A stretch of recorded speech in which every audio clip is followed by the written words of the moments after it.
ايه الكلب ده بقى؟ كلب كنجال ده مش موجود اصلا في مصر كتير. ما بشوفوش. مش موجود كتير، وكانوا مربيينه او منتجينه قليلين. ده كلب البلدي بتاع تركيا، كلب راعي بيحرس قطيع، بيحرس ماشيه. بيستخدموه في تركيا وفي أربيجان، في صراعات الكلاب، في خناق الكلاب، النزالات بتاعت الكلاب والمسموح عندهم. طبعا نزاعات الكلاب دي ممنوعه عندنا، اللي هم يدخلوا كلاب وتتخانق وبتاع، فايتات. فايتات كلاب. كلاب عنيفه جدا، كلاب حاسس برجلي.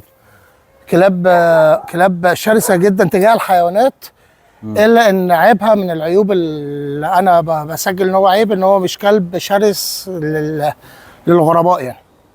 يعني هو يحرس قطيع ما يحرسش مكان.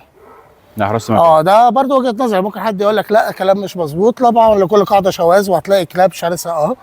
لكن في الاغلبيه العامه الكنجال كلب بيحمي قطعان، ما بيحميش تريتوري يعني.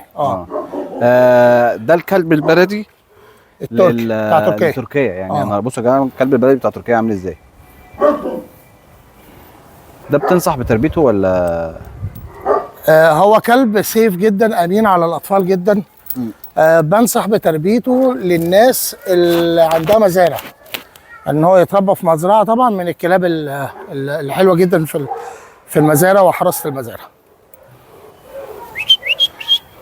بصوا يا جماعه، لا ما شاء الله. يبقى كده في الاكس لارج بريد دي تقريبا هي 4 كلاب، اكبر 4 كلاب موجودين في مملكه الكلاب يعني. من حيث الحجم. ودنه بتبقى مقطوعه كده ولا بتولد كده ولا؟ لا بص، هو كان في تقليعه روسيا في الالباينو بيقصوا ودان وتلتين الديل. تركيا بيقصوا الودان بس وبيسيبوا الديل، لان طبعا في البايات بيبقى نفس اللون ده، فهم بيميزوا بعض بكده يعني. ده يبقى مقصوص ودان وديل، وده مقصوص ودان بس من غير ديل. فطبعا ده بيتقص في عمر 4 ايام 5 ايام. بيتقص ازاي؟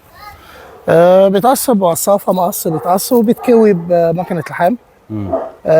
طبعا الكلاب ساعتها ما بيبقاش فيه الاعصاب، ما بتبقاش موجوده في الودان، فالجرومه ما بتحسش يعني. لو كبر بقى 4 شهور هتحتاج تدي بنج بقى عشان تقص. في الحاله دي هتلاقي بقى صديد والتهابات ومضادات حيوي وكده، لكن هو صغير بتلتئم في يوم يعني.